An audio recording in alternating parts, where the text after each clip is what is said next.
कुलगुरु, हमारे बीच के मतभेद के कारण मगध का कार्य बाधित हो। यदि हम प्रेम पूर्वक अपने मतभेद को दूर कर लें तो सबका भला हो। महाराज, मैं हृदय से आपकी भावनाओं का सम्मान करता हूं। इन मतभेदों को दूर करने के लिए हम 7 नियमों का पालन करेंगे। 7 पग हैं जिन्हें हम मिलके उठाएं तो सभी समस्या का समाधान हो सकता है। पहला पग है। परंतु महाराज, ये 7 नियम किसने बनाए हैं? स्वयं बुद्ध ने। क्या? बुद्ध ने? किंतु महाराज, हम बुद्ध के बनाए नियमों को क्यों माने? क्या वो कोई न्यायाधीश है? ये तो हद हो गई, हद हो गई ये तो।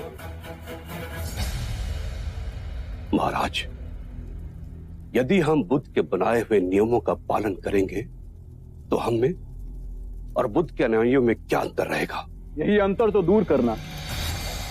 महाराज, बुद्ध ने जो परम सत्य का मार्ग पाया, उसकी मूल जड़ में हम ब्राह्मणों का खंडन है। वो हमारी भावनाओं का अनादर करता है, वो हमारी संस्कृति का आदर नहीं करता। फिर वो तटस्थ नियम कैसे बना सकता है? बहुत बड़ी भूल कर रहे हैं आप। बुद्ध ने कभी भी ब्राह्मणों के लिए कोई अपशब्द नहीं कहे। अंधों की पट्टी पहना जिस जनमानस को वर्षों से ठगा गया, केवल उसकी आंखों से अज्ञान की पट्टी उतारी। मनुष्य द्वारा निर्मित अंतर और भेदभाव जिसकी आड़ में मानव ने मानव का शोषण किया, उसे मिटाया है। यही परम सत्य है। आप सब धन और ऐश्वर्य में जी रहे हैं। इससे पहले कि आप बुद्ध की गरिमा पर उंगली उठाएं, मैं आपको यह बता दूं कि मैंने स्वयं अपना राज मुकुट बुद्ध के चरणों में रखा था, किंतु बुद्ध ने वो भी लौटा दिया।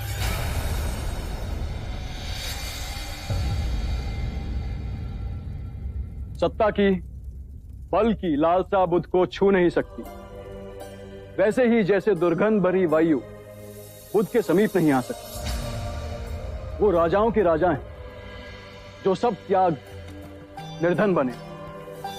उनमें अधिक आत्मिक शक्ति है कि हम सब में।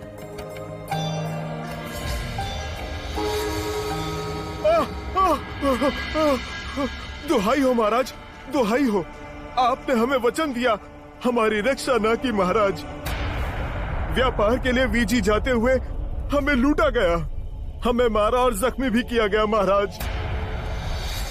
किंतु आपकी सुरक्षा के लिए हमने सेना की टुकड़ी भेजी। पर आपके सेना नायक हमारी सुरक्षा के लिए नहीं आए महाराज। केवल 5 सैनिक हमारी तरफ से लड़े और वो भी उन लुटेरों ने मार दिया उन्हें। सेनापति जी महाराज। ये क्या सुन रहे हैं हम? हमारे आदेश का उल्लंघन हुआ है। क्षमा महाराज, हमें भी इस सदन से पहले ही ये समाचार मिला कि हमारे दोनों सेना नायक दीक्षा लेकर भिक्षु बन गए। जब मैंने उनसे कारण पूछा तो उन्होंने कहा कि हम भी अपने महाराज अजातशत्रु की तरह पंचशीलता का पालन कर अहिंसा के मार्ग पर चलना चाहते हैं। महाराज, यदि हमारे सैनिक साधु बनते रहे तो घोर कष्ट आ जाएगा।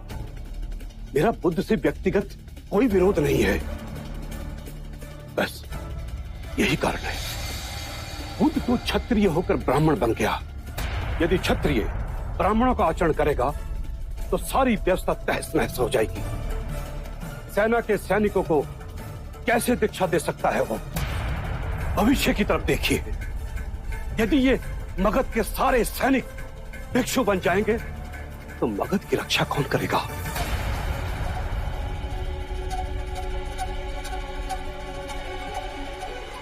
गुरुदेव, कुलगुरु का कथन चिंता योग्य है। यदि रक्षा करने वाले हथियार डाल दें तो रक्षा करेगा कौन? मेरे विरोधियों ने इस बात को तूल दे एक नई चाल चली।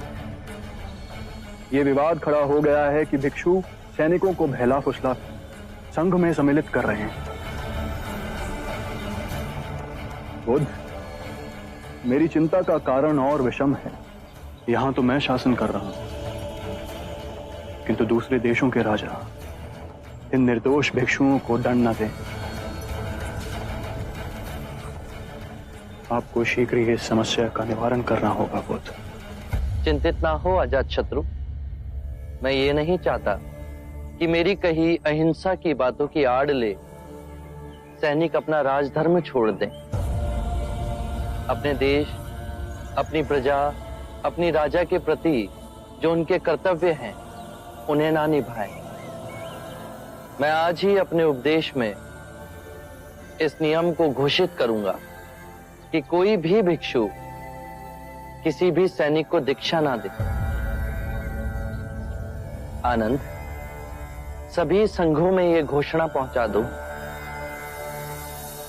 बुद्ध, अहिंसा का अर्थ मैं समझता हूं, किंतु मेरे मन में अनेक प्रश्न उठते हैं।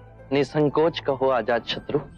राजा, सेनापति, सैनिकों का कर्म है अन्याय के विरुद्ध युद्ध करें, अपने राज्य के नियमों का राज्य की प्रजा से सख्ती से पालन करवाना। आप अहिंसा से करुणामयी हो इन दुखियों की सेवा की बात करते हैं। क्या आप हमें अपराधियों को दंड देने की अनुमति देते हैं? क्या अपने राज्य के लिए, अपनी संपत्ति के लिए, अपने परिवार की सुरक्षा के लिए एक युद्ध करना, क्या यह उचित है? एक बार की घटना है अजातशत्रु।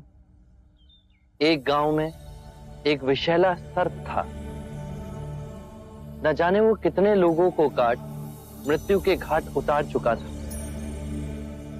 सभी गांव वाले उससे बहुत भयभीत थे। वो जिस वृक्ष के तने में रहता था वहां बच्चे खेलने से भी डरते थे।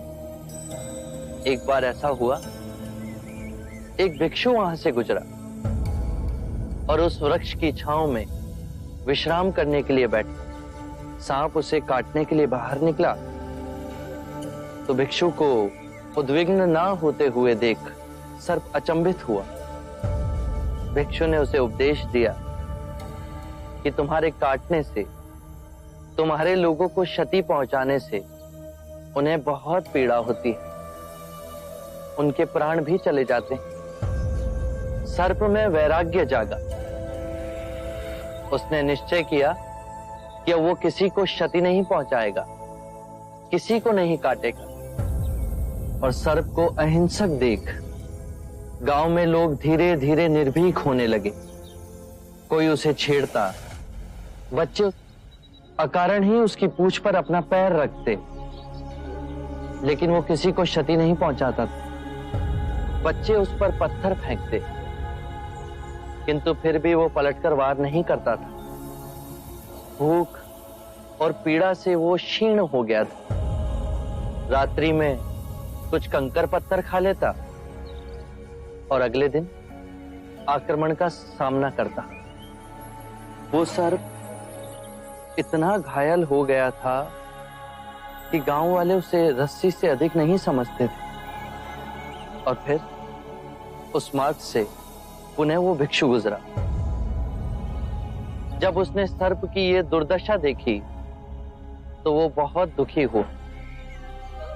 उसने सर्प को औषधि लगाते हुए पूछा कि तेरा ये हाल कैसे हुआ? तो सर्प ने कहा, मेरे मन में वैराग्य जागा और मैंने काटना छोड़ दिया। भिक्षु हंसा और उसने कहा कि मैंने तुझे काटने से मना किया था, किंतु तू अपने सर्प स्वभाव से कैसे विमुख हो गया? तूने पुकारना क्यों छोड़ दिया? किसी भी बात की अति, अहिंसा की भी अति, यदि ध्यान से देखोगे तो हिंसक बन जाती। दोषियों में तुम्हारा भय होना चाहिए, उन्हें उनके अपराध का दंड भी मिलना चाहिए, किंतु ध्यान रहे, न्याय देने वाला अपनी निजी कटुता के कारण उसे दंड ना दे, अपितु दोषी को उसके दुष्कर्मों और उसके अपराधों का दंड मिलना चाहिए।